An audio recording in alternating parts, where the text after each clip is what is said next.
তো এত দূর অবধি আমি কাজটা তোমার করে রেখেছিলাম। এর পরবর্তী যে স্টেপটি আছে সেটিতে আমি কিন্তু প্রত্যেকটা বিয়ারিংকে তোমার খুলবো।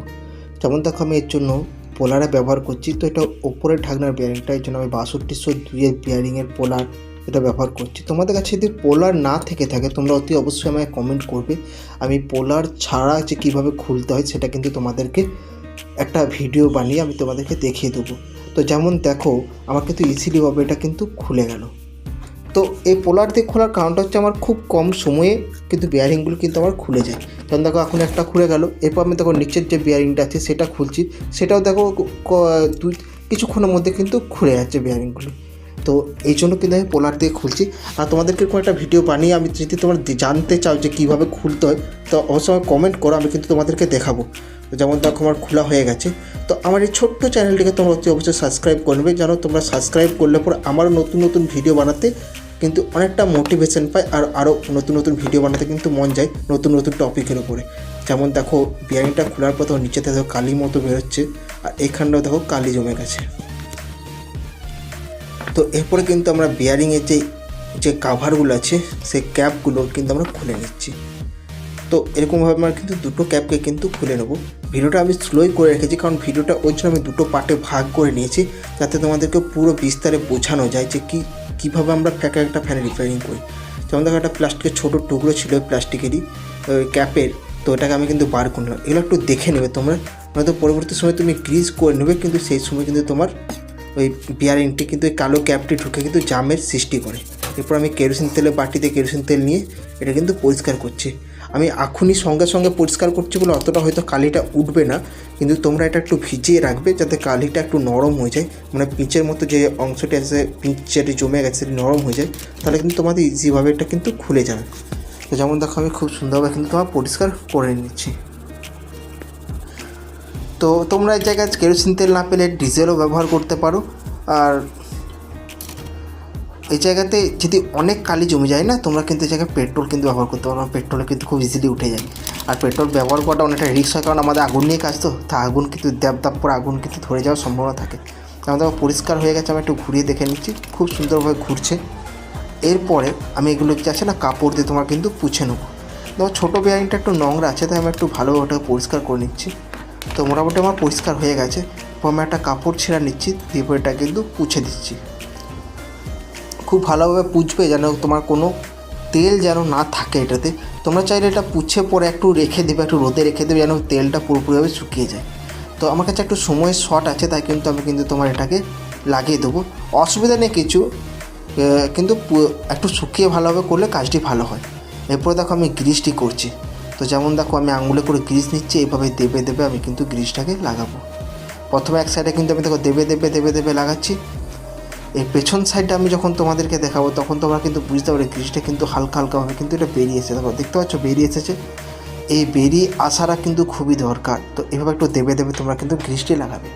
যেমন দেখো আমার ছোটো বিয়ারিংটা কিন্তু গ্রিস হয়ে গেছে। এরপর আমি বড়ো বিয়ারিংটা এটা আছে সেটাতে আমি কিন্তু গ্রিসটা তোমার করছি।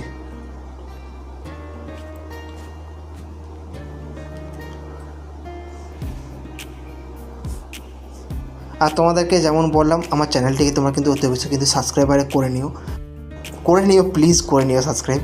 তো যেমন দেখো আমার গ্রিজ কিন্তু হয়ে গেছে, আমি দুটো বিয়ারিংয়ে তোমার গ্রিজ করে নিয়েছি। তো এই জায়গাটি আমি তোমাদেরকে একটা যেটা দেখাবো, আমি যেমন দেখো যে ঢাকনাগুলো আছে ঢাকনাগুলোও কিন্তু আমি কিন্তু পরিষ্কার করবো। তো দেখো আমি কেরোসিন তেলে ব্রাশটা চুপিয়ে নিয়েছি, এবার দেখো এইভাবে ঘষে কিন্তু এটা পরিষ্কার করছি।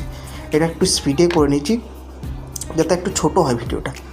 তো এই অংশটা একটু তাই স্পিডে করে নিলাম। যেমন ধরো পরিষ্কার হয়ে গেছে, আবার একটা স্ক্রুড্রাইভার বা চিমটে কোনো কিছু নিয়ে পরে তো ঘষছি।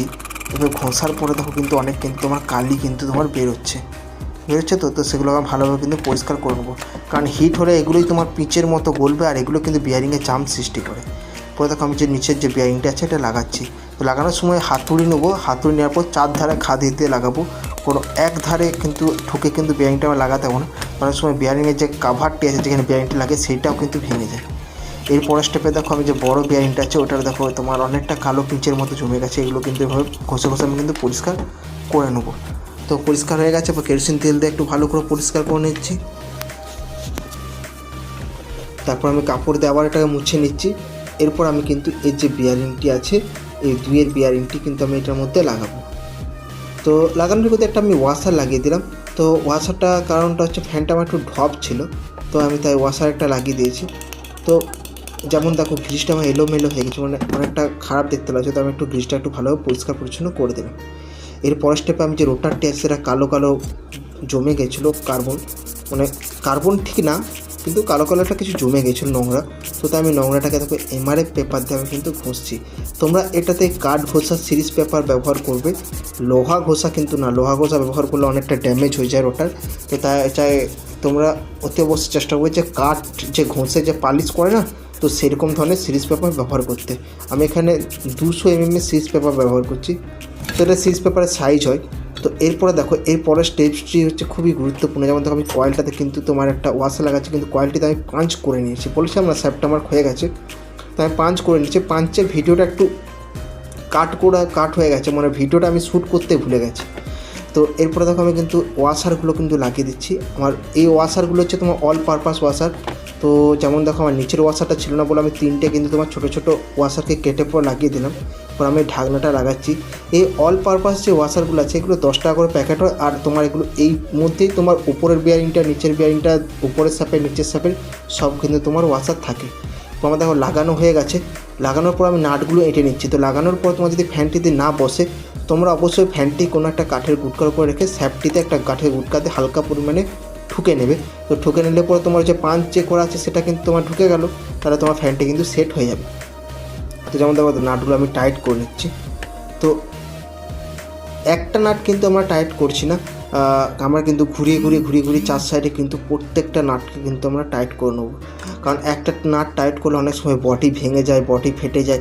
আর সবচেয়ে বড় সমস্যাটা হচ্ছে তোমার কোনো এক সাইডে কয়েলটি তোমার হেলে যায়, দিয়ে পরে তোমার বডির সঙ্গে ঘষা খায়, পরে তখন আমার ফ্রি হচ্ছে না। তো এই ফ্রি না হওয়ার জন্য আমি দেখো ওই যে ওপরে আছে ফ্যানটা স্ক্রুড্রাইভার ধরে পরে ওপরটাতে হালকা হালকাভাবে ঠুকছি। তো তোমরা কাঠের হাতুড়িতেই ঠুকবে, তোমরা চাইলে একটা কাঠের হাতুড়ি বানিয়ে নিতে পারো, কিন্তু খুব আস্তে আস্তে ঠুকবে, বেশি জোরে কিন্তু ঠুকো না। তো ফ্যানটা একটু লুজ আছে, দেখো আমি স্যাপটাতে একটু তোমার ঠুকে নিচ্ছি। তোমার দেখো ফ্যানটা কিন্তু আমার ফ্রি হয়ে গেছে। তো চলো ফ্রি হয়ে গেছে, এবার আমি চেক করবো ফ্যানটা ফ্রি আছে, খুব সুন্দর তোমার ফ্রি কিন্তু হয়ে গেছে। এর পরের স্টেপে আমরা কিন্তু ফ্যানের তোমার যে ক্যাপাসিটার ক্ল্যাম্পটি আছে সেটা কিন্তু আমরা অ্যাটাচ করব। তো যেমন দেখো আমি ক্যাপাসিটারটা তোমার লাগিয়ে দিচ্ছি। তো এই ফ্যানটা তোমার কিন্তু 4টে কিন্তু তার বেরিয়েছে, যেমন দেখো 4টে তার বেরিয়েছে। তো দুটো সবুজ সেটা হচ্ছে ভিতরের কয়েল দুটো, আর দুটো লাল সেটা হচ্ছে বাইরের কয়েল দুটো। তো একটা সবুজ আর একটা লাল আমরা কিন্তু মুড়ে দিচ্ছি, আর একটা সবুজ কিন্তু আমরা ক্যাপাসিটারের সঙ্গে দিচ্ছি, আর একটা লাল কিন্তু আমরা ক্যাপাসিটারের সঙ্গে দিচ্ছি। এই যে সবুজ আর লালটা এটা এখানে মুড়লাম, এটা আমরা ভিতরে মুড়লে পরে সেটা আমাদের কমন ওয়্যার হয়ে যেত, কিন্তু এই দুটো বাইরে মুড়েছে মানে এই দুটোই কমন ওয়্যার। এরপর দেখো আমি কিন্তু সিরিজ ল্যাম্প নিয়ে নিচ্ছি। এরপর আমি সবুজটার সঙ্গে লালটা ঠিক আছে, কিন্তু দেখো ফ্যানটা কিন্তু বাঁ থেকে ডান দিকের দিকে ঘুরছে, ঠিক আছে। তো আর কিন্তু আমি যখন ওইটার সঙ্গে সবুজটার সঙ্গে লাগাবো তখন কিন্তু আমার ডান থেকে বাম দিকের দিকে ঘুরবে। তো যেমন দেখো এটা কিন্তু ওপর দিকে দেখছি, কিন্তু মনে হচ্ছে যেন ফ্যানটা কিন্তু আমার অনেকটা উল্টো থেকে ঘুরছে, কিন্তু ফ্যানটা কিন্তু তোমার সোজা দিকে ঘুরে। দেখো প্রথমে কী হচ্ছিলো, বাঁ থেকে ডান দিকের দিকে ঘুরছিলো সবুজটার সঙ্গে, এই লালটা ক্যাপাসিটার লালটার সঙ্গে ঠেকে আর কমন তারটার সঙ্গে ঠেকালে, কিন্তু এবার দেখো যখন ফ্যানটা চালু করছি তখন দেখো কিন্তু তোমার ডান দিক থেকে বাঁ দিকে কিন্তু ফ্যানটি তোমার ঘুরছে, তার মানে ফ্যানটা কিন্তু আমার ঠিকই হয়ে গেছে। তো এরপর আমি কিন্তু তোমার এই যে তারগুলো যেগুলো আছে এটাতে আমি ক্লাম্পগুলো সব আটকে দেবো, আর এই যে ব্ল্যাক টেপ যেগুলো আছে সেগুলো কিন্তু করে। তো চলো লাগাতে আমি হিসাবটা একটু করে নিই। যেমন দেখো তোমার আমার যে গ্রিজ করেছি আর তোমার যে তোমার ওই ওয়াশারগুলো লাগিয়েছি, তো সব মিলে তোমার 10 টাকা আমি ধরে নিচ্ছি। তো আর এই যে দেখো কয়েলের তার আর স্লিপ টায়ারে সব 10 টাকা। তো কারেন্ট সব এর মধ্যে ইনক্লুডেড আছে। তো আমার 10-20 টাকা তোমার খরচার মধ্যে কিন্তু ফ্যানটা কিন্তু আমার রেডি হয়ে গেল। এরপর আমি ফটাফটভাবে ফিটিংটা করে নিচ্ছি, তারগুলো আমি কিন্তু মুড়ে দিচ্ছি। এরকম ধরনের আরও নতুন ভিডিও দেখার জন্য অতি অবশ্যই আমার চ্যানেলটিকে তোমরা সাবস্ক্রাইব করে নেবে। তো যেমন দেখো আমি এই যে একটা জিআই তার যে এখানে একটা লাগাচ্ছি, এটা লাগানোটা খুবই দরকার। আর এটা লাগানো দরকার কেন, কারণ তোমার অনেক সময় ফ্যানটা দলে, তো ফ্যানটা দোলার সময় তোমার নাটটা লুজ হয়ে যায়। তো এই জিআই তারটা থাকলে তোমার যে বোল্টটি এটা আছে সেটা কিন্তু তোমার খুলে বেরিয়ে যেতে পারে না। এবার চলো আমি টেপ মেরে নিচ্ছি, লাস্টে আমি কিন্তু একবার চেক করে নেবো। তো আজকের মতো আসছি, দেখা হচ্ছে আবার একটা পরবর্তী ভিডিওতে নতুন কিছু বিষয় নিয়ে, নতুন কিছু টপিক নিয়ে। তো তো সবার প্রথমে তোমার কাছে যেন ভিডিওটি চলে আসে, তাই কিন্তু অতি অবশ্যই আমার চ্যানেলটিকে তোমরা সাবস্ক্রাইব করে নেবে। তো চলো আসি, দেখা হচ্ছে আবার পরবর্তী একটা ভিডিওতে।